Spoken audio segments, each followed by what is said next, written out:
하나님은 영이시니 예배하는 자가 영과 진리로 예배할지니라. 거룩하신 하나님 아버지의 부르심을 받들어 이 자리에 모여 예배드리는 주의 백성들의 예배를 기뻐 받아 주시옵소서. 진실된 마음과 정직한 영으로 삼일체 하나님의 성호를 찬양하며 예배드릴 때 하나님이시여 영으로 임재하여 주시사 주님만 주실 수 있는 평강이 저희 심령 가운데 가득 넘치게 하여 주시옵소서. 감사드리며 우리 주 예수 그리스도의 이름으로 기도드립니다. 아멘.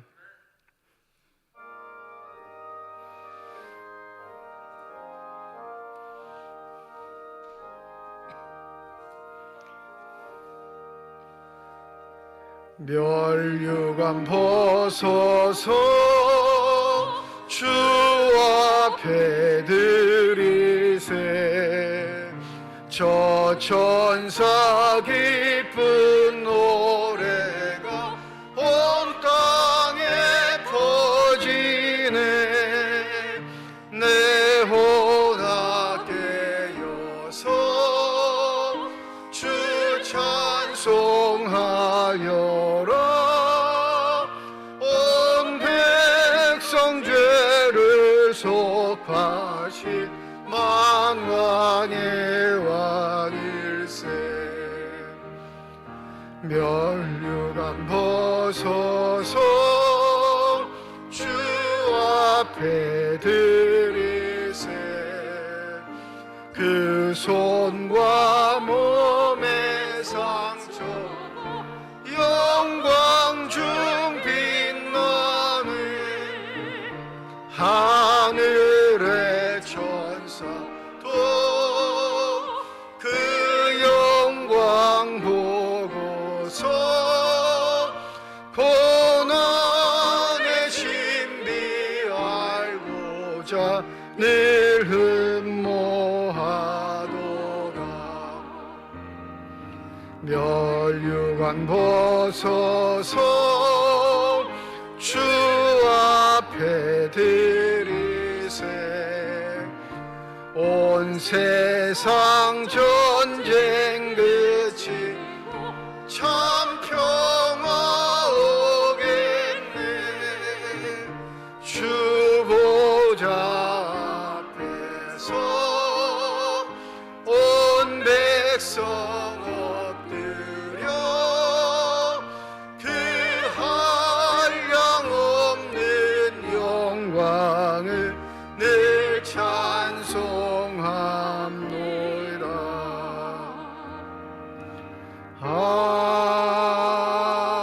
아멘. 믿음은 바라는 것들의 실상이요 보이지 않는 것들의 증거니 믿음으로 모든 세계가 하나님의 말씀으로 지어진 줄을 우리가 아나니 믿음으로 아벨은 가인보다 더 나은 제사를 하나님께 드림으로 의로운 자라 하시는 증거를 얻었으니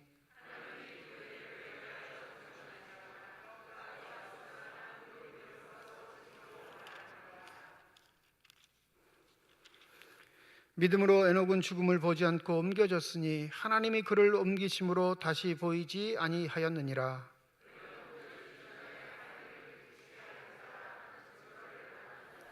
믿음이 없이는 하나님을 기쁘시게 하지 못하나니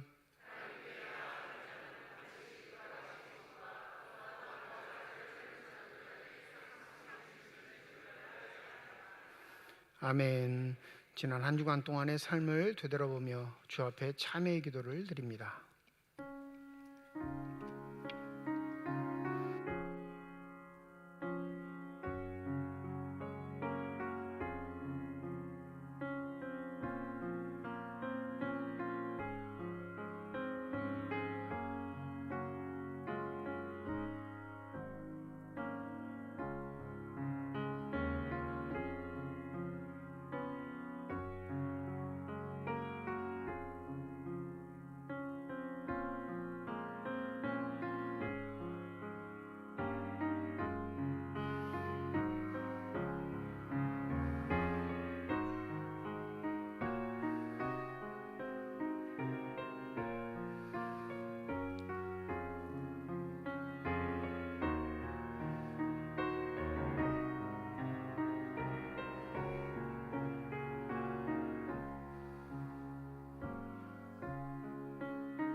만일 우리가 우리 죄를 자백하면 그는 미쁘시고 의로우사 우리 죄를 사하시며 우리를 모든 불의에서 깨끗하게 하실 것이라. 아멘. 나는 전능하신 아버지 하나님 전지의 창조주를 믿습니다. 나는 그의 유일하신 아들 우리 주 예수 그리스도를 믿습니다.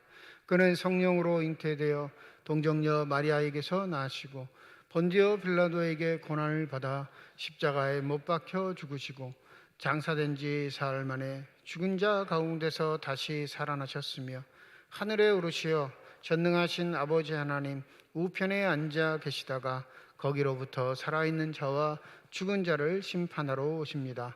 나는 성령을 믿으며 거룩한 공교회와 성도의 교제와 죄를 용서받는 것과 몸의 부활과 영생을 믿습니다. 아멘.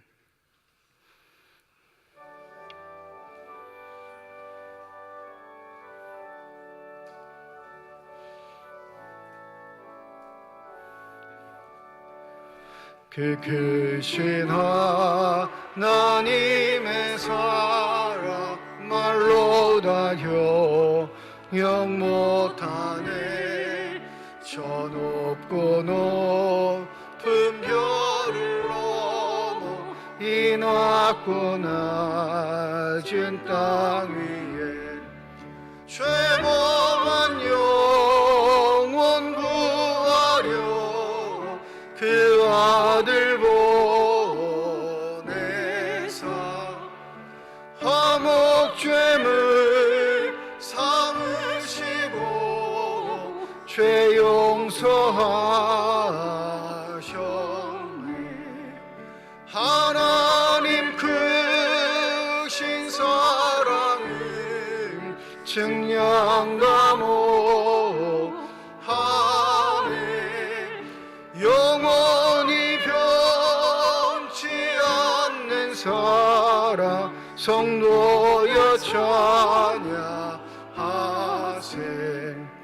괴로운 시절 지나가고 땅 위에 여화세할 때 주 믿지 않던 영혼들은 큰 소리 외쳐 울어도 주 믿는 성도들에게 큰 사랑 베푸사 우리의 죄 사했으니 그 은혜 잊을까. 하나님 크신 사랑을 증량과 못하네. 영원히 변치 않는 사랑 성도여 찬양하세. 하늘을 두루마리 삼고 바다를 몸을 삼아도 한없는 하나님의 사랑 다 기록할 수 없겠네. 하나님의 크신 사랑 그 어찌 닿았을까. 저 하늘로 비싸도 채우지 못하네. 하나님 크신 사랑을 증량과 못하네. 영원히 변치 않는 사랑 성도여 찬양하세.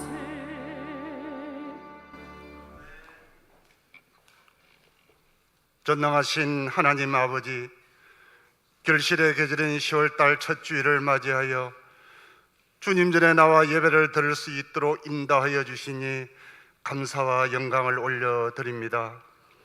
감사하신 하나님 아버지, 봄부터 씨앗을 심고 땀 흘려 가꾸면서 무더위와 강한 비바람을 이겨낸 들녘의 풍성한 오곡백발을 볼 때마다 하나님의 놀라운 창조의 섭리에 감사와 탄식을 금할 길이 없습니다. 이렇게 농부들은 땀 흘려 가꾸어온 농작물들을 지금 거두어들이고 있는데 저희들은 무엇으로 하나님께 믿음의 결산을 드려야 할지 되돌아보게 하여 주시옵소서. 올해 남은 기간에도 저희들에게 맡겨주신 직분과 사명들을 잘 감당하게 하여 주셔서 충성스러운 일꾼들아 참 잘했구나 칭찬받을 수 있는 저희들이 될 수 있도록 인도하여 주시옵소서. 하나님 아버지, 오늘도 주님 전에 나오지 못하고 병상에서 하나님의 은혜를 간구하는 한우들도 있음을 기억하여 주시고 그들의 연약한 육체를 어루만져 주시고 일으켜 주시고 세워 주셔서 주님 전에 나올 수 있다는 희망을 갖고 지금의 어려움을 잘 극복할 수 있도록 새 힘을 허락하여 주시옵소서. 감사하신 하나님 아버지, 삼척중앙교회의 모든 성도들이 오늘도 하나님의 말씀 가운데 바로 서기를 소원합니다. 말씀을 사모하는 교회, 기도에 힘쓰는 교회, 사나 죽으나 하나님을 경외하며 주님 안에서 은혜로운 성도의 교제를 나눌 수 있는 믿음의 교회가 될 수 있도록 인도하여 주시옵소서. 하나님 아버지, 오늘은 어르신들에 대한 경로 사상이 퇴색되어 가는 것이 안타까워 국가에서 노인의 날로 정하고 있습니다. 지금 우리나라가 코로나의 어려움 속에서도 이렇게 잘 살고 있는 것도 어르신들의 피땀 흘린 수고와 헌신과 기도가 있었기에 가능했던 것으로 믿고 있습니다. 노인의 날을 계기로 어르신들을 더 존경하고 감사할 줄 아는 경로 호칭 사상의 문화가 정착될 수 있도록 역사하여 주시옵소서. 감사하신 하나님 아버지, 내일은 우리나라의 새로운 탄생을 축하하는 개천절을 앞두고 있습니다. 아직까지도 우리나라는 남북으로 대치하여 냉전이 계속되고 있으며 미국과 중국, 일본 등 국제사회도 얽히고 설켜서 어려움을 겪고 있습니다. 하나님, 이 나라를 불쌍히 여겨주시고 국력을 키워서 강대국들의 힘에 휘둘리지 않도록 역사하여 주시옵소서. 우크라이나가 러시아의 침공을 받아서 많은 사상자가 발생하고 모든 국민들이 많은 어려움을 겪고 있듯이 저희들은 국력을 키워서 이 나라에 전쟁망은 결코 일어나지 않도록 역사하여 주시옵소서. 우리가 물이라면 새함이 있고 우리가 나무라면 뿌리가 있다는 개천절을 맞이하여 한반도에 하나님의 나라와 평화가 영원히 지속될 수 있도록 역사하여 주시옵소서. 하나님, 내일부터 한 주 동안은 전교인 특별 새벽 기도회로 계획하고 있습니다. 결실의 계절을 맞이하여 전 교인이 하루의 첫 시간부터 기도와 말씀을 통하여 성령의 단비를 체험할 수 있도록 인도하여 주시옵고 저희들의 모든 것을 주관하고 계시는 예수님만 바라보며 살아갈 수 있는 복된 시간들이 될 수 있도록 주관하여 주시옵소서. 하나님, 이 시간 하나님의 말씀을 받습니다. 오늘 말씀을 통하여 주님의 영광을 바라볼 수 있는 눈과 귀를 열어주시고 주님과의 신령한 만남을 통하여 저희들의 영혼이 새로워지고 예배를 통하여 회복과 치유의 시간이 될 수 있도록 인도하여 주시옵소서. 전능하신 예수님 이름으로 기도드립니다. 아멘.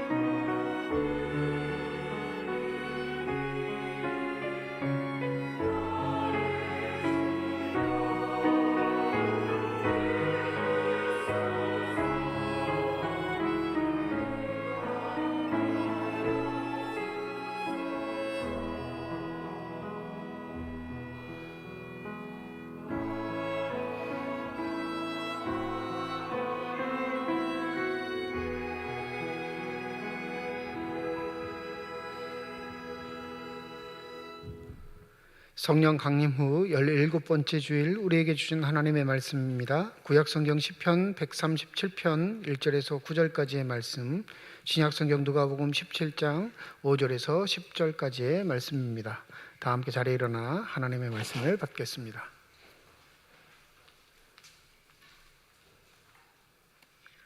오늘 우리에게 주시는 하나님의 말씀입니다. 우리가 바벨론의 여러 강변 거기에 앉아서 시온을 기억하며 울었도다. 그 중에 버드나무에 우리가 우리의 수금을 걸었나니 이는 우리를 사로잡은 자가 거기서 우리에게 노래를 청하며 우리를 항폐하게 한 자가 기쁨을 청하고 자기들을 위하여 시온의 노래 중 하나를 노래하라 함이로다. 우리가 이방 땅에서 어찌 여호와의 노래를 부를까? 예루살렘아, 내가 너를 잊을진대 내 오른손이 그의 제주를 잊을지로다. 내가 예루살렘을 기억하지 아니하거나 내가 가장 즐거워하는 것보다 더 즐거워하지 아니할진대 내 혀가 내 입천장에 붙을지로다. 여호와여, 예루살렘이 멸망하던 날을 기억하시고 에돔 자손을 치소서. 그들이 말이 헐어버리라 헐어버리라 그 기초까지 헐어버리라 하였나이다. 멸망할 딸 바벨론아, 내가 우리에게 행한 대로 네게 갚는 자가 복이 있으리로다. 내 어린 것들을 바위에 메어 치는 자는 복이 있으리로다. 아멘.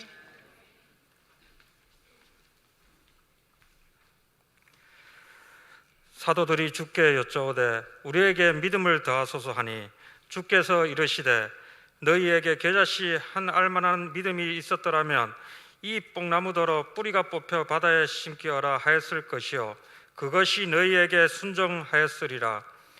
너희 중 누구에게 밭을 갈거나 양을 치거나 하는 종이 있어 밭에서 돌아오면 그더러 곧 와 앉아서 먹으라 말할 자가 있느냐? 도리어 그더러 내 먹을 것을 준비하고 띠를 띠고 내가 먹고 마시는 동안에 수종들 두고 너는 후에 먹고 마시라 하지 않겠느냐? 명한 대로 하였다고 종에게 감사하겠느냐?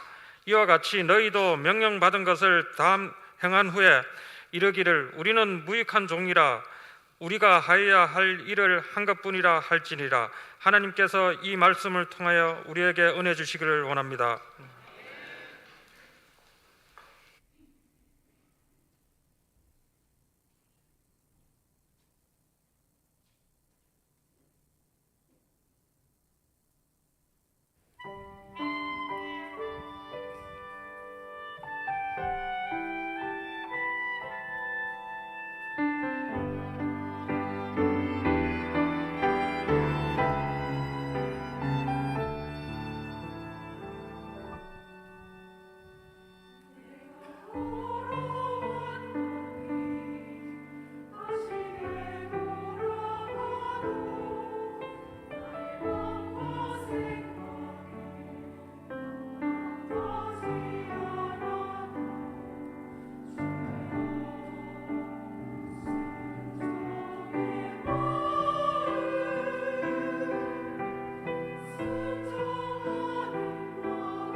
아멘. 기도하겠습니다. 지금 이 시간 우리들의 눈을 열어주시사 주 형상 바라보게 하여 주시옵시고 우리들의 귀를 열어주셔서 주 음성 듣게 하여 주시옵소서. 닫혀진 우리의 심령의 문이 성령의 은혜 가운데 활짝 열려지게 하여 주셔서 하나님 아버지 마음속에 품고 계시는 기쁨과 평안과 만족이 넘치는 복된 시간이 되게 하여 주시옵소서. 감사드리며 우리 주 예수 그리스도의 이름으로 기도드립니다. 아멘. 소확행이라는 줄임말이 있습니다. 많이들 들어보셨을 거예요. 소소하지만 확실한 행복. 아주 큰 걸 기대하고 행복을 누리는 게 아니라 소소한 일에서 내 스스로의 행복을 누릴 수 있도록 갖는 여러 가지 취미 활동들에 대부분 붙여 있는 단어가 소확행입니다. 저도 소소한 일에 좀 행복을 누렸으면 좋겠다라는 심정으로 생각하는 게 뭐냐면 필사예요. 필사. 이 성경 필사도 지금 하고는 있지만 이건 완전히 노동과 같이 생각돼가지고 아주 좋은 글을 딱 보았을 때 한두 줄 되는 그 줄을 직접 필사해서 기록으로 남기면 좋겠다 해가지고 이제 그걸 결정을 했습니다. 근데 이게 소소하고 확실한 행복을 위해서 시작한 일인데 스트레스를 받게 하더라고요. 첫 번째는 왠지 좋은 펜이 있어야 될 것 같은 마음이 들었어요. 그래서 과감하게 비싼 만년필을 샀습니다. 사는 건 쉬워요. 갚는 게 어렵지. 갚다 보니까 이제 스트레스를 받는 거. 왜 샀을까? 왜 이 사고를 쳐서 이 지경에 이르렀을까? 그리고 좋은 만년필만 필요한 게 아니라 만년필에 맞는 용지도 있어요. 번지지 않고 비치지 않는. 그 만년필 노트를 사니까 그것도 가격이 또 만만치 않아요. 어찌됐든 이 두 가지는 구입을 하고 시작을 했습니다. 근데 결정적인 문제가 있는 거예요. 뭐가 문제냐면 제 필체가 마음에 들지 않아요. 그냥 모나미 볼펜으로 쓰면 스트레스 안 받을 텐데 값어치 있는 만년필, 귀한 노트에다 글을 쓰면 누가 봐도 와! 할 정도의 필체였는데 이거는 제가 봐도 애게라는 생각이 드니까 이제 지금 뭐 하고 있냐면 글자 쓰기 연습 배우고 있습니다. 혼자 안 되니까 뭐 하냐면 인터넷 강의 신청해서 비싸더라고요. 하루에 한 달에 5만 원씩 줘야 돼. 5만 원씩 주는 거 등록해서 필사를 하는 글자 연습을 하는데 이게 소확행이 아니라 스트레스를 동반하는 일이 돼버렸어요. 애초에 시작을 하지 말걸 하는 생각도 하고는 있지만 그래도 지금 하루하루 묵묵히 하고 있습니다. 우리 일상에서의 큰 행복보다 작은 행복을 얻기 위해서 행하는 일도 많은 스트레스를 동반하고요. 또 그거에 대한 필요 요구들이 있으니까 그것 때문에 또 전전긍긍하는 게 우리의 삶의 모습입니다. 그런데 정작 문제는 이 행복을 위해 우리가 행하는 모든 일들이 오히려 그 행복을 망치고 있다는 사실을 우리가 인식하지 못한다는 데 있어요. 이 번아웃 증후군이라고 들어보셨죠? 고지고대로 하면 태워서 없어지다라는 뜻이에요. 태워서 사라져버렸다. 근데 이게 병적 용어가 아니라 심리학적 용어입니다. 사람의 상태를 표현하는 심리학적 용어라서 이 번아웃 증후군에 빠진 많은 사람들이 어려움과 곤란을 겪고 있습니다. 이 번아웃 증후군을 이렇게 심리학적 용어로 표현하는데 한 가지 일에 몰두하던 사람이 극도의 신체적, 정신적인 피로감을 겪으며 무기력증, 자기 혐오, 직무 거부에 빠지는 증상 이렇게 말합니다. 정신적인 건강이 한계에 온 거예요. 자신의 능력 밖의 일에 자꾸 자신을 몰아붙이다 보니까 몸뿐만 아니라 정신도 이미 그냥 끝나버린 상태가 된 거죠. 그런데 이게 심각한 지경이라 생각할 수 있겠지만 좀 긍정적으로 생각한 건 우리가 감당할 수 있는 일, 감당할 수 없는 일을 명확하게 구분해 줄 수 있도록 하나님이 우리에게 그런 정신의 건강도 육신적인 건강도 주셨다는 걸 우리가 망각해서는 안 될 것입니다. 그런데 우리를 부추기는 사회가 경쟁을 부추기며 승리해야 한다고 자꾸 가르치는 그 사회가 우리의 정신도 우리의 몸도 우리의 삶도 갉아먹고 있는데 우리는 그것을 모른 채 그저 열심히 최선을 다해서 남보다 더 많이 일하고 얻는 것을 최고의 행복으로 여기며 살아가고 있습니다. 부디 오늘 말씀을 통해서 무엇에 행복이 있는지 또 무엇이 가장 중요한 일인 것인지 깨달으시고 우리에게 허락하신 기쁨과 하나님의 은혜를 누릴 수 있는 저와 여러분이 되시기를 소원합니다. 사도들이 길을 가다가 주님께 이렇게 묻습니다. 주님, 우리에게 믿음을 더하여 주실 수 있습니까? 그러니까 믿음을 더하여 달라라는 건 지금 믿음보다 좀 어떻게 해달라는 거예요? 크게 해달라는 거예요. 플러스가 되게 해달라는 요구입니다. 근데 이 말이 나온 배경이 있죠. 배경이 있는데 오늘 누가복음 17장 1절부터 보면 주님께서 몇 가지 이야기를 하는데 실족하는 자의 이야기를 합니다. 실족하게 하는 일이 없을 수는 없으나 이 세상에 관계 문제 때문에 실족하는 사람들이 생기는데 그게 세상에 없을 수는 없다는 거예요. 없애려고 노력하지 말고 그 실족하는 일에 관계되지 않도록 좀 노력해라. 왜 그러냐면 그 실족하게 하는 자는 하나님이 어떻게 하신대요? 화가 있게 될 것이다. 이게 누가복음은 그나마 화라고 표현하지만 마태복음에 뭐라고 말하면 차라리 연자 맷돌을 내 목에 걸고 물에 빠져 죽는 게 더 나을 걸 이렇게 말씀하세요. 더 가격해요. 마태복음에. 그러면 한 가지 이야기를 더 하시죠. 누군가 너에게 하루에 7번 죄를 지었는데, 여러분 하루에 7번이면 뭐 한두 번만 겪어도 지금 못 참아줄 판인데 7번이면 완전히 뭐 하는 거예요? 조롱하는 거죠. 죄를 지었는데 또 7번 다 와서 잘못했다고 용서를 구하면 어떻게 해주래요? 주님 어떻게 할까요? 물어보기 전에 주님이 뭐라고 하시냐면 용서하라 이렇게 말씀하세요. 이 길 가다가 그 두 가지 이야기를 하신 거예요. 제자들이 문득 듣고 이거는 일상적인 일이긴 하지만 그 일상적인 일을 감당하기 위해선 뭐가 필요하다고 생각했냐면 지금 믿음보다 좀 더 큰 믿음이 필요하다 생각했던 거예요. 그러니까 뭘 요구해요? 주님 우리에게 믿음을 더하여 주십시오. 그러면 어떻게 하겠다는 거예요? 주님이 말씀하신 그 일들에 우리가 잘 감당해낼 수 있을 것 같다라는 자신감이 든 거죠. 제자들의 요구가 부당한 요구인가요? 정당한 요구인가요? 네? 바람직해요? 아니면 바람직하지 않아요? 내가 주님의 말씀을 들었는데 내 형편을 따져보니까 그 일을 감당할 만한 믿음이 아니야. 그러면 정상적이라면 그 믿음을 갖기 위해 믿음을 선물로 주시는 거니까 주님 나에게 좀 그런 믿음 좀 주십시오 기도하는 게 맞죠. 눈을 좀 크게 뜨시고 저를 좀 봐주세요. 네, 맞아요 안 맞아요? 이 정상적인 요구란 말이에요. 그런데 당혹스러운 건 6절 말씀 때문이에요.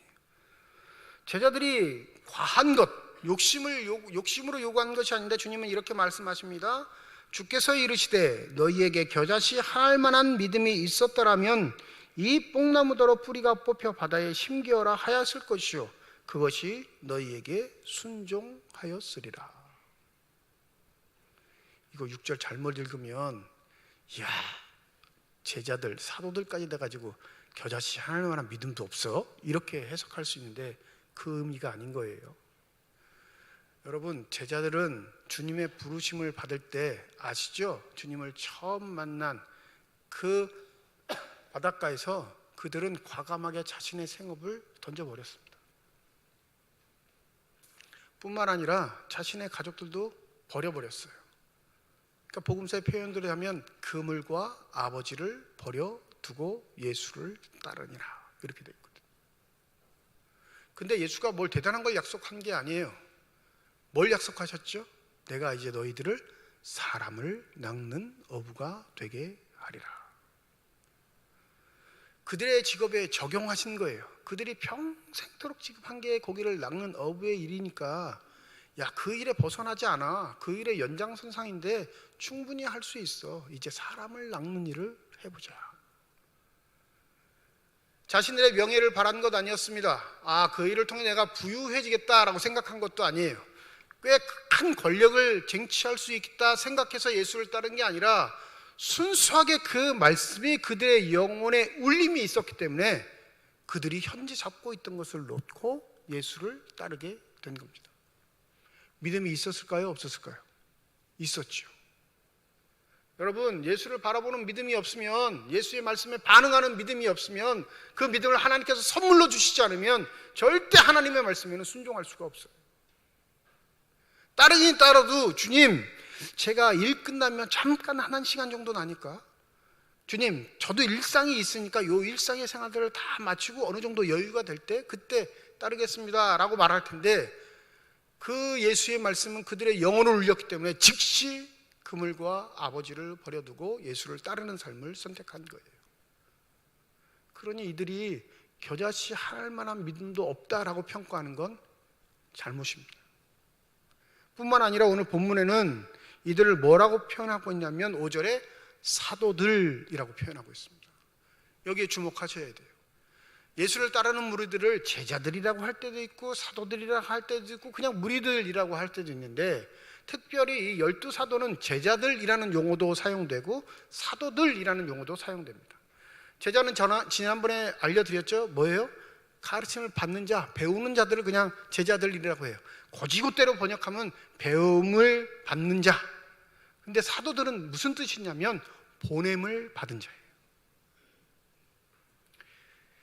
내 일을 하라고 보냄받은 게 아니라 보낸 자가 있는 거예요. 누가 보내셨죠? 예수께서 보낸 자들이에요. 그러니 그들을 사도들이라고 부를 때는 예수께 받은 독특한 사명이 있는 자들이라는 용어의 표현입니다. 이건 이 12제자, 이 12명에게만 독특하게 쓰이는 유일한 용어입니다. 우리에겐 사도들이라는 말을 쓰지 않아요. 교회사적으로. 그러니 예수의 독특한 사명을 받고 보냄을 받은 자들이 겨자씨 하나할 만한 믿음이 없다라는 건 말이 되지 않죠. 왜냐하면 그 명령을 내렸을 때 겨자씨 할 만한 믿음도 없으면 따르지 않을 거거든요. 근데 지금 길 위에 노상에 주님과 함께 걷고 있잖아요. 그러면 이 말씀은 무슨 말씀인가? 어떻게 보면 겨자씨 할 만한 믿음이 있으면 와, 저 산 위에 있는 나무에게 명령해서 그걸 뿌리채 뽑아. 힘으로 뽑는 게 아니라 말로 뽑는 거예요. 바다에 빠져! 그러면 그냥 그 나무가 바다에 빠지게 되는 일이 어마어마하게 큰 일인데, 어떻게 그 하나할 만한 믿음만 가지고 그런 큰 능력을 행할 수 있다 말씀하십니까? 그리고 제자들은, 사도들은 여전히 그것보다 큰 믿음이 있는데 왜 이렇게 꾸짖듯 말씀하실까? 여러분, 누가복음은 그나마 현실성에 좀 가까워요. 나무, 뽕나무라고 하잖아요. 근데 마태복음엔 뭐라고 하냐면 산이라고 해요. 경연 9절에 보면 이 산을 명하여 저쪽으로 옮기라 하여도 그 산이 어떻게 한대요? 그 말을 듣는다고 표기를 해요. 산 옮기는 게 쉬우세요? 나무 옮기는 게 쉬우세요? 네? 옮기실 수 있겠어요? 산보다 나무가 쉬운데 우리의 현실 세계에선 이루어질 수 없는 일인데, 근데 겨자씨 할 만한 믿음이 있으면 그게 이루어진대요. 근데 왜 우리는 그 일을 못 이룰까요? 겨자씨 할 만한 믿음이 없어서, 그 할 만한 믿음이 없으면 주일날 이렇게 안 나오죠. 예수의 말씀의 후대는 그 믿음 없음을 꾸짖는 게 아니라 하나님께서 주시는 믿음이 겨자씨 하나만이라도 있으면 그런 일에 관심을 두지 않는다는 말씀이에요. 남들이 집중할 수 있는 일, 남들이 대단하게 여기는 일, 와 하는 일에 관심 두지 않고 하나님이 나에게 보내신 그 일에 집중하는 삶을 사는 게 믿음의 도리로서 합당하다라는 것을 예수는 강조하고 있는 겁니다. 그런데 우리는 왠지 병이 들어서 자꾸 대단한 일을 하고 싶어하는 욕망 속에 빠집니다. 사람들의 관심을 집중시키는 일, 야 너는 못했지 나는 했어. 이게 사회적인 행태들인데, 이 사회적인 행태들이 교회에도 들어와서 교회 내에서도 하나님의 일을 더 크게 하는 자, 더 작게 하는 자, 대단한 일을 하는 자, 아니 소소한 일만 하는 자, 이렇게 분가하듯이 우리의 믿음을 경쟁식으로 단련해 나가는 사람들이 있다는 거죠.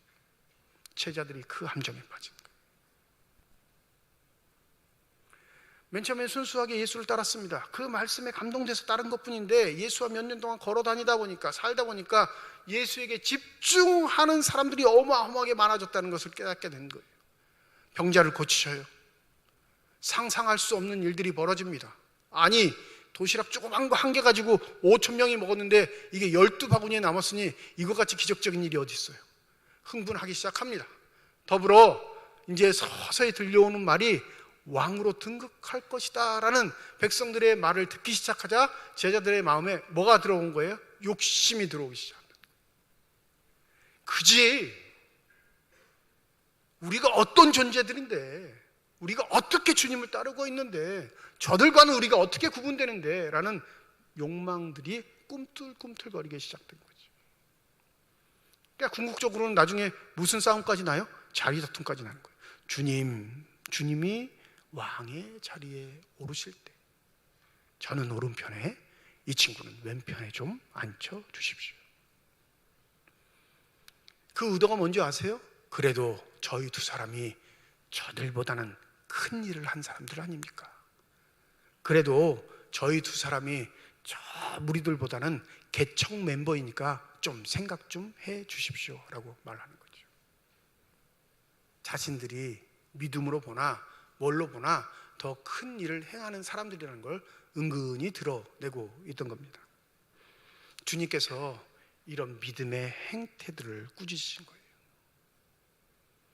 너희들이 말하는 큰 믿음은 모든 사람들이 와 할 정도로 관심을 갖는 일을 하기 위해 받기를 원하는 큰 믿음이라면 그거는 하나님과 상관없다. 왜? 하나님은 그런 일에 관심을 두지 않으셔. 하나님의 뜻은 그런 곳에 있지 않다니까.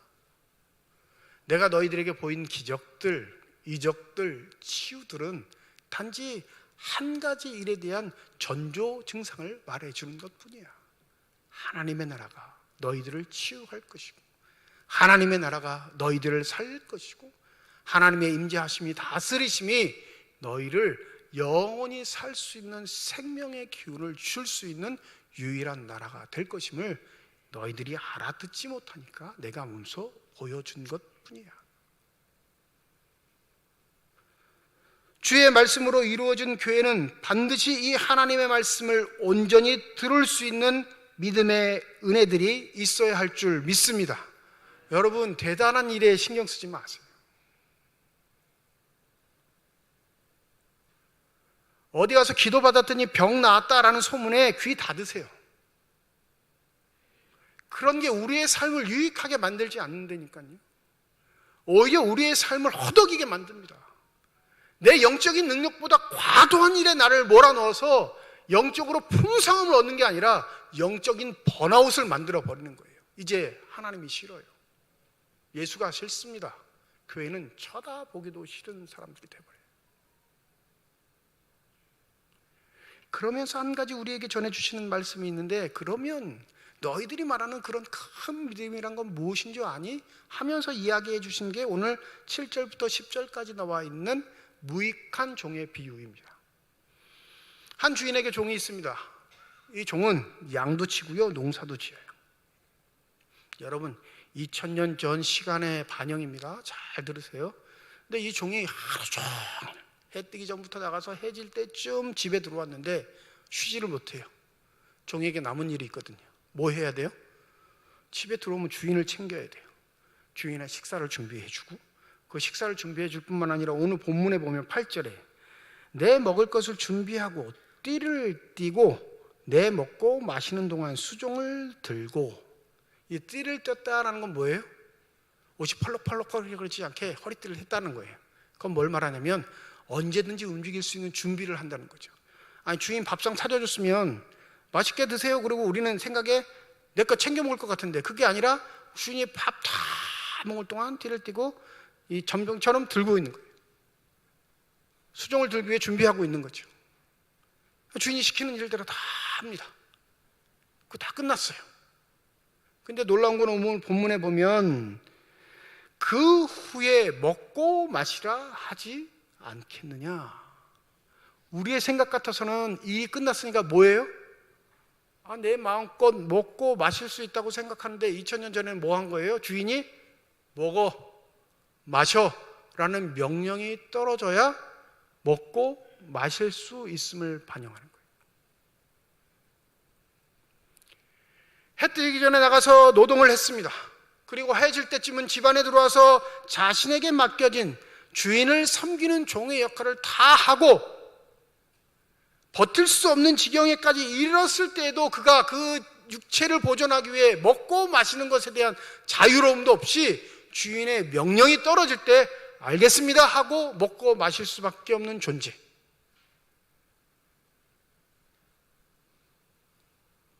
근데 더 놀랍고 충격스러운 일은 9절이에요. 명한 대로 하였다고 하여 종에게 감사하겠느냐.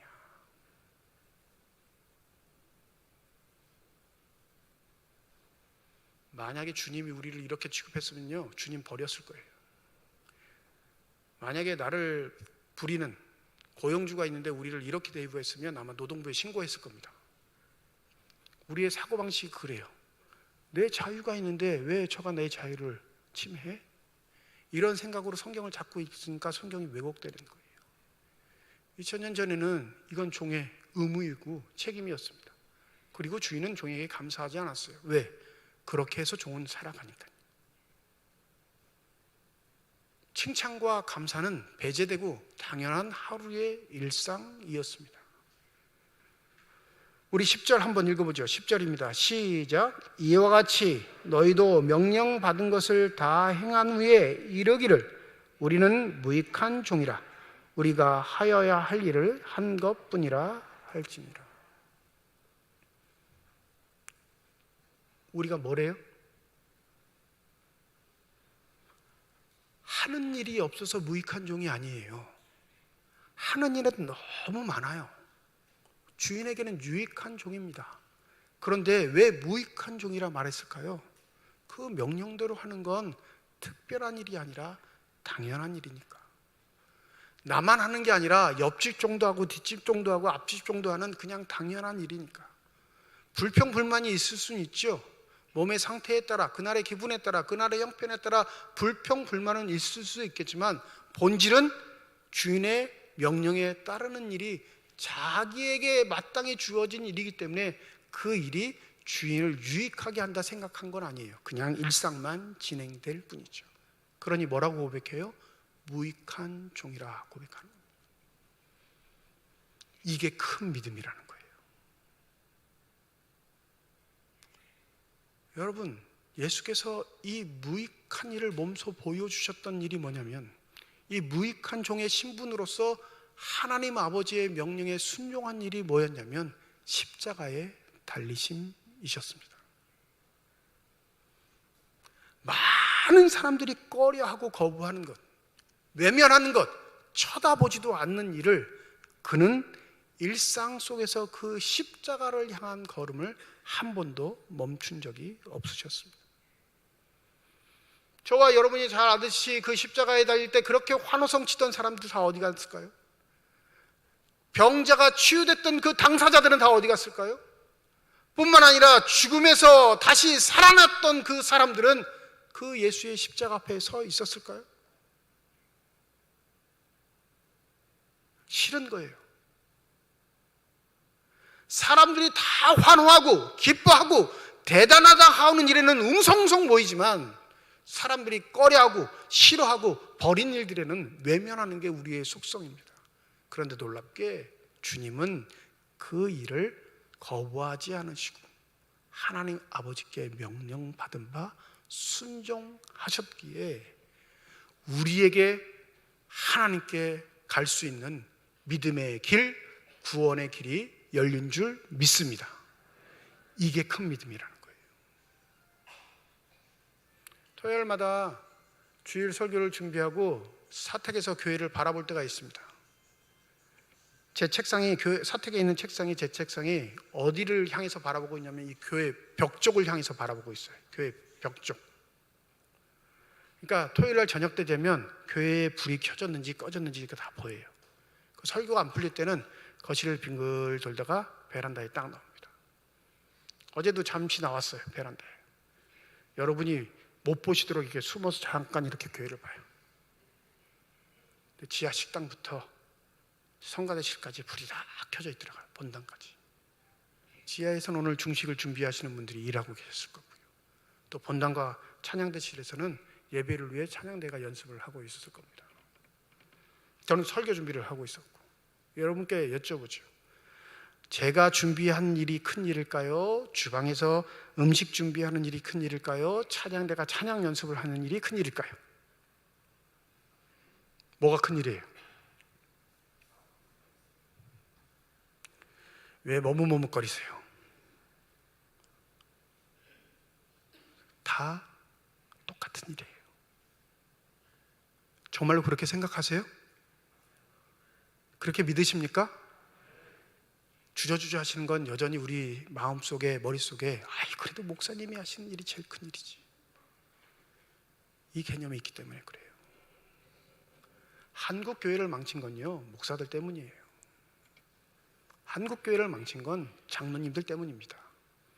이 두 집단, 교회를 다스리는 지도자 집단들이 큰 일을 한답시고 벌이는 일들 때문에 교회는 처참한 지경에 이르게 된 겁니다. 여러분, 독특하게 하나님 앞에 큰 믿음을 가진 사람들은 남들이 우아할 만한 큰 일에 관심 두지 않는다니까요. 어디에 관심 둬요? 지극히 작은 일, 지극히 일상 속에서 벌어진 일을 통해 그곳에 하나님의 은혜가 있음을 깨닫고 발견하고 기쁨을 누리는 자들이 큰 믿음을 가진 자들입니다.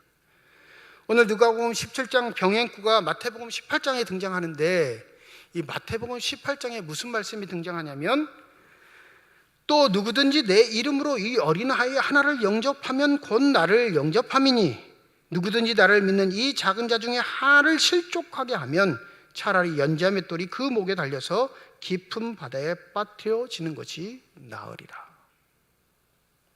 실족하게 하는 일을 설명하실 때 누구를 등장시켜요? 작은 어린아이 하나를 영접하면 이라는 문구와 병행시키십니다. 한번 여쭤보죠. 여러분, 어린아이를 기쁜 마음으로 받아들이는 게 어려운 일이에요? 쉬운 일이에요? 일부 예배 때 대답을 안 하시던데, 눈을 크게 뜨시고 어린아이를 하나를 기쁜 마음으로 딱 받아들이고 아이고 예쁘다라고 받아들이고 톡톡톡톡 쳐주는 건 쉬운 일이에요? 어려운 일이에요? 거기에 천국의 비밀이 있다는 거예요. 근데 이 일을 왜 안 할까요? 하찮은 일이거든요. 남에게 관심 끌 수 있는 일이 아니에요. 2000년 전에도 애들은 인구조사 때 그 인원에 포함되지 않았습니다. 우리도 여전히 마찬가지예요. 아이들을 무시해요. 하찮게 생각합니다. 아이가 너무 기분이 좋아서 엄마한테 뭘 도와준다고 주방에 오면 엄마가 하는 말이 뭔지 아세요? 대부분 넌 가만히 있는 게 도와주는 거야. 그죠?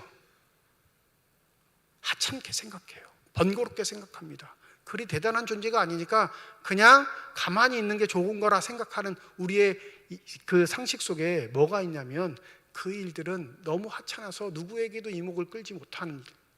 그런데 주님은 뭐라고 하셔요? 그 이목을 끌지 못하는 일을 하는 자가 누구를 영접해요? 예수를 영접하는 것이고, 그 예수를 영접하면 누구를 영접하는 거예요? 하나님을 영접하는 것이라 말합니다. 그게 큰 믿음이에요. 교회에서 우리 집안이 몇 대째 믿는데 그런 말 하시면 안 돼요. 이 교회에서 내가 한 일이 얼마인데 그거 믿음이 작은 자들이나 그건 갖고 실갱이 하는 겁니다.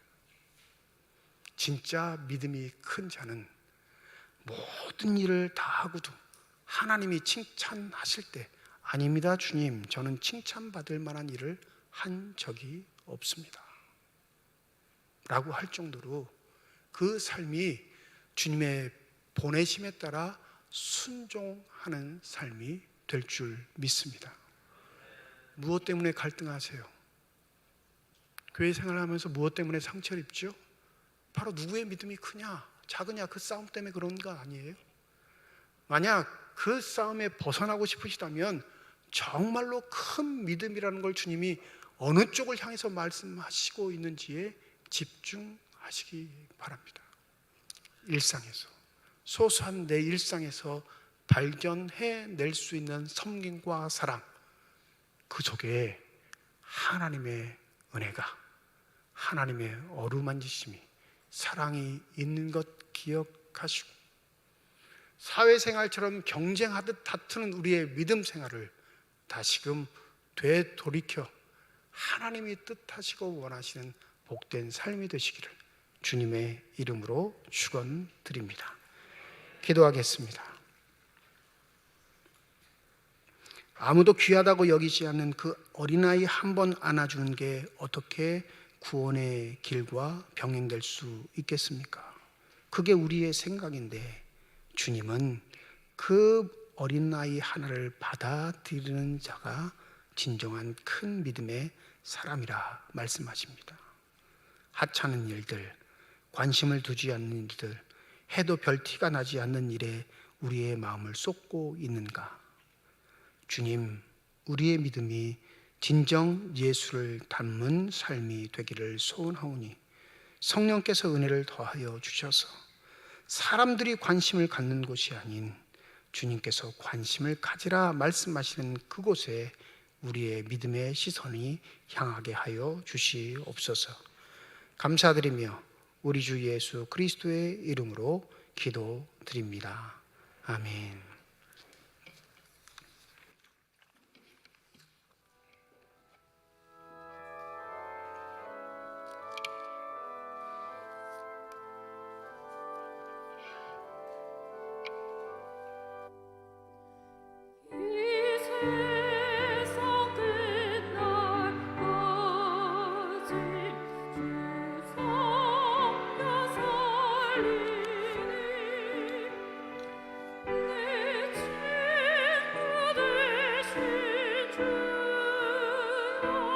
늘 함께 하소서.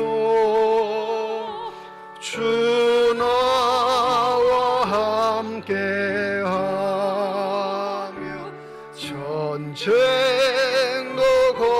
겁없고 주 너를 인도하면 늘 안심하리라. 저 영광 빛나 곳을 주가 됐으니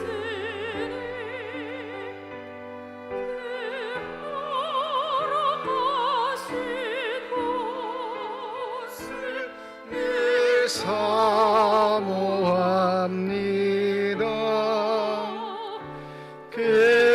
끝까지 쉬지 않고 주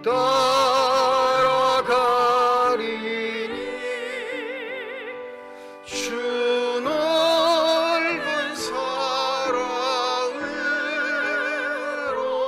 늘 인도하소서.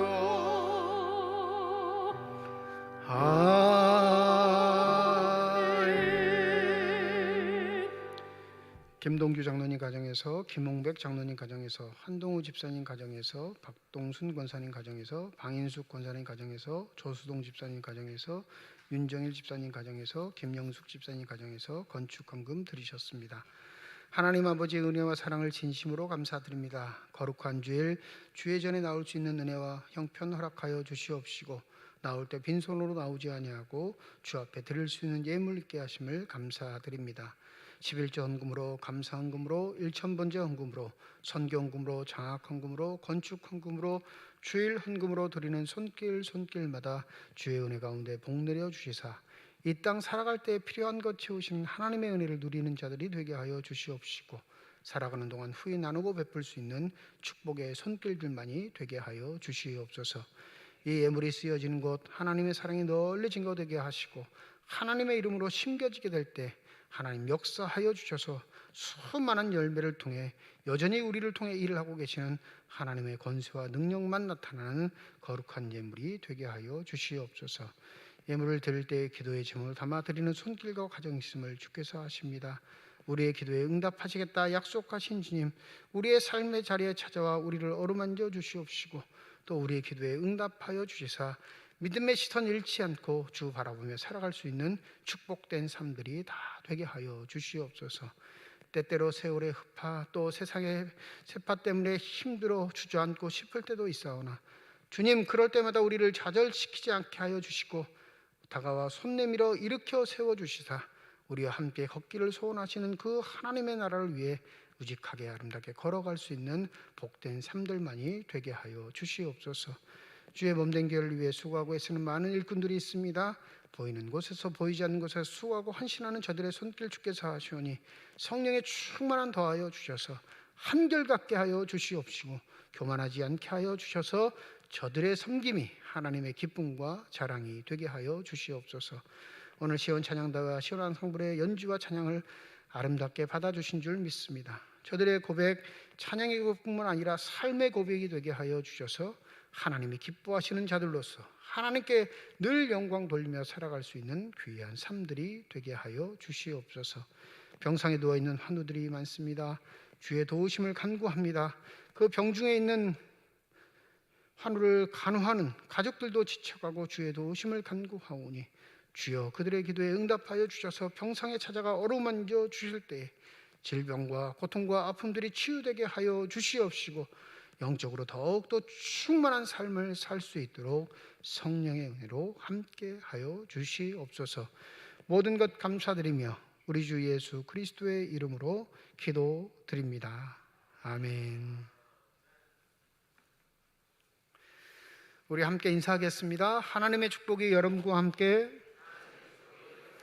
네, 감사합니다. 우리 옆에 분과 손 흔들면서 인사하시죠. 하나님의 축복이 옆에 계신 분과 함께. 감사합니다. 다음 주일 예배는 1부, 2부 예배로 모입니다. 10월 금요기도회 14일, 28일 금요일 저녁 9시 본당에서 모입니다. 내일부터 금요일까지 전교인 가을 특별 새벽기도회 새벽 5시 본당에서 모입니다. 이번 새벽기도의 주제는 예수를 바라보자이고요. 주보에 보시면 월요일부터 금요일까지 기도 담당자들 또 이번엔 특별히 교구마다 특송을 좀 준비하시기를 부탁을 드립니다. 각 교구 해당 월이 나와 있으니까 본인이 속해 있는 그 날에 나오셔서 찬양으로 하나님께 영광 돌리시기 바랍니다. 이 5교구, 6교구는 5교구가 조금 다른 교구에 비해서 교세가 약해서 함께 합쳤고요. 그래서 금요일 날은 5교구, 6교구 가족들이 함께 모여서 찬양을 준비해 주시면 감사하겠습니다. 가능하시면 우리 자녀들도 함께 데리고 나오셔서 하나님께서 베푸신 은혜를 사모하시고 또 기도에 영적인 힘을 불어주실 수 있는 복된 한 주가 되시기를 부탁을 드립니다. 2부 예배 위에 본당에서 정기재직회로 모이겠습니다. 새 입교자 교육 주보에는 낮 1시로 나와 있는데 오늘만 시간을 바꿉니다. 12시 30분 중고등부실에서 모입니다. 세례 입교 받으시기를 원하시는 분들은 4차례의 교육을 받으셔야 하거든요. 그래서 꼭 반드시 교육에 참석해 주시기를 부탁드립니다. 네 번째 성경 통독 시작합니다. 10월 12일 수요일 오전 10시 지하 예배실에서 시작을 하고요. 매주 화요일부터 금요일까지 10시에 시작하니까 관심이 있으신 분들은 교회로 오셔서 하시면 되겠고요. 10월 달에 시작하면 12월 안에는 한 번 전체 창세기부터 계시록까지 다 읽으실 수 있을 거예요. 그래서 원하시는 분들, 희망자에 한해서입니다. 원하시는 분들은 그 시간에 맞춰서 오시면 되겠고, 혹여 과거에 이 성경 통독을 하지 않으셔서 이 전담하는 성경책이 있거든요. 우리가 가지고 있는 성경책 말고 이 90일에 딱 맞게 편집되어 있는 성경책이 있습니다. 그 성경책을 구입하셔야 되니까 구입하시는 건 사무실에서 문의를 하시고 준비하셔서 오시면 되겠습니다. 하반기 구역 신방 및 사업장 신방을 합니다. 10월 둘째 주 목요일부터 시작하는데 구역장님들, 권찰님들이 구역 식구들하고 상의하셔서 적당한 날짜를 잡으시고 우리 교구 담당 목회자들에게 신청을 해주시고, 신청하는 날짜가 다 안 될 수가 있어요. 서로 조정해야 되는 면들이 있으니까 가능하면 빠른 시간 안에 여러분들이 신청해 주시고, 사업장을 하시는 교우들도 사업장 신방 원하시면 사업장 신방 원한다 우리 교구 목사들에게 신청해 주시면 감사하겠습니다. 일주일에 화요일, 목요일, 금요일 이렇게 3일 신방이 가능합니다. 그래서 가능하시면 수요일이나 이런 날들은 예배가 있으니까 신방이 힘드니까 화요일, 목요일, 금요일 이렇게 서로 상의하셔서, 또 금요일도 가능하면 심야 기도회가 없는 날, 금요일 날 여러분들이 좀 신청을 해주시면 감사하겠고요. 수요일날 잠시 말씀드렸는데 구역 전체 신방이다 보니까 구역 식구 전체가 모일 수 있는 공간이 필요하잖아요. 근데 구역들이 대부분 또 자기 집에 모였으면 좋겠다 이렇게 적극적인 데도 있지만 그렇지 않은 곳도 있으니까 모일 곳이 없어서 안 됩니다 그렇게 말씀하지 마시고, 구역 식구들 중에 모일 공간이 없으면 어디서 모이시면 된다고요? 교회로 모이시면 돼요. 쉼터에서 모이셔서 구역 식구들과 함께 예배드리고 기도 제목 나누면 됩니다. 종종은 신방 가보면 신방을 핑계 삼아 가재 도구들을 바꾸시는 분들이 계세요. 남편에게 졸라서 저 TV가 오래돼가지고 목사님을 못 모시겠어 막 해가지고 이제 가전제품도 바꾸시고, 그런데 그런 일 하지 마시고, 제가 여러분들 가정 가서 뭐 가지고 사시나 이거 안 봐요. 그 사람이 중요해서 가는 거니까. 그러니까 모일 공간이 없으시면 포기하지 마시고 교회로 오셔서 신방하시고 기도 제목 나누시면 되겠습니다. 우리 구역장 권찰님들이 좀 신경 써서 준비해 주시면 감사하겠습니다. 지난 주간에 우리 교회 화단 새롭게 조경을 했습니다. 기존에 심어있던 나무 잔디 다 제거하고 새로운 나무 심고 새로운 잔디 심고, 제가 알기로는 한 4종류를 심었는데 아마 내년 봄철부터 늦가을까지 여러분 화단에 핀 여러 가지 것들을 보실 수 있겠는데, 이 화단에 관한 조경에 관한 거는 우리 김홍백 장로님 가정에서 섬겨주셨고요. 이 옆에 정비하는 공사들이 있었어요. 블록을 부수고 폐기물을 버리고 다시 이렇게 평탄 공사를 하는 이 공사 비용은 우리 김동우 집사님 가정에서 섬겨주셨습니다. 두 가정에 감사를 드리고, 아직은 좀 미비한 게 있습니다. 뒷작업이 조금 안 돼서 불편한 점이 있으실 텐데 빠른 시일 내에 다 깨끗하게 마칠 수 있도록 그렇게 하겠습니다. 제 107회 총회 헌금이 141만 원이 헌금되었습니다. 이 노예를 통해서 총회로 다시 올라가게 되는데 헌금에 동참해 주신 모든 분들께 감사드립니다. 여전도의 연합회에서 새우젓을 판매합니다. 매년 했던 거니까 잘 아실 텐데 이번에 2만 5천 원이고요. 신청은 우리 여전도의 연합회 회장이신 강송자 권사님께 해주셔도 되고, 구역장님들이 구역 식구들 걸 취합해서 한꺼번에 신청해 주셔도 되겠습니다. 10월 중에 이제 나누게 되니까 미리 신청하셔서 구매해 주시면 감사하겠습니다. 또 하나 감사할 일은 우리 김기란 권사님, 남편 이용우 집사님 장례 조문 의뢰에 감사해서 오늘 점심시간에 떡과 과일을 준비해 주셨습니다. 우리 지난 주간에는 야외 예배에서 인사를 못 드렸는데 오늘 김기란 권사님 예배에 참석하셨는데 잠깐 일어나실까요? 네. 우리 나가실 때 위로해 주시고 격려해 주시면 감사하겠습니다. 우리 다 함께 자리에 일어나셔서 결단 찬양 하나님께 드리겠습니다.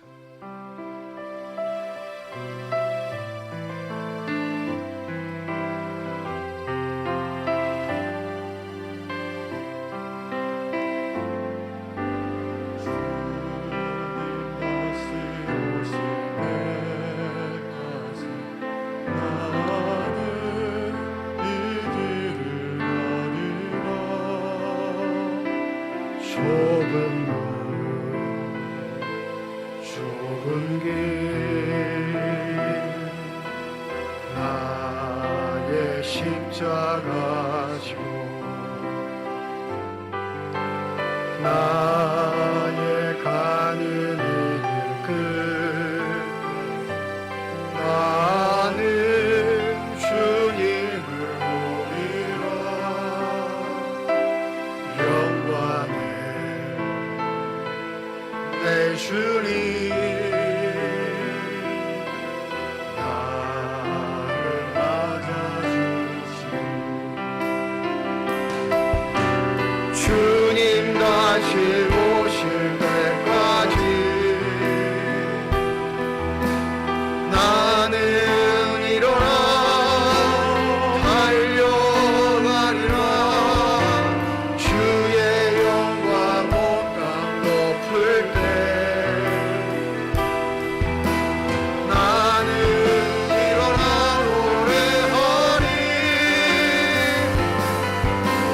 내 사모 안에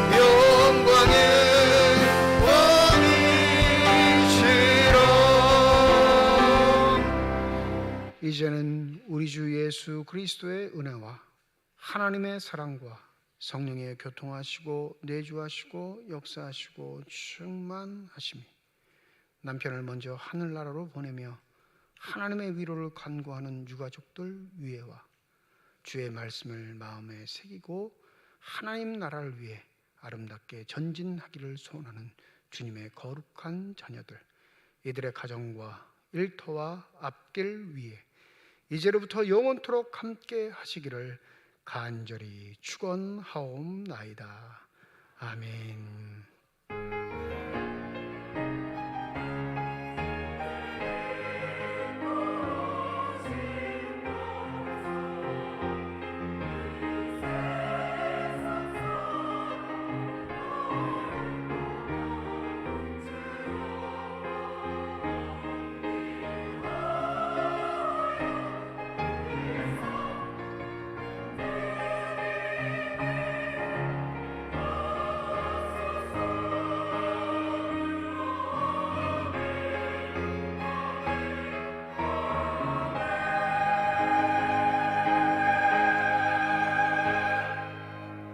우리 찬송가 292장 부르시면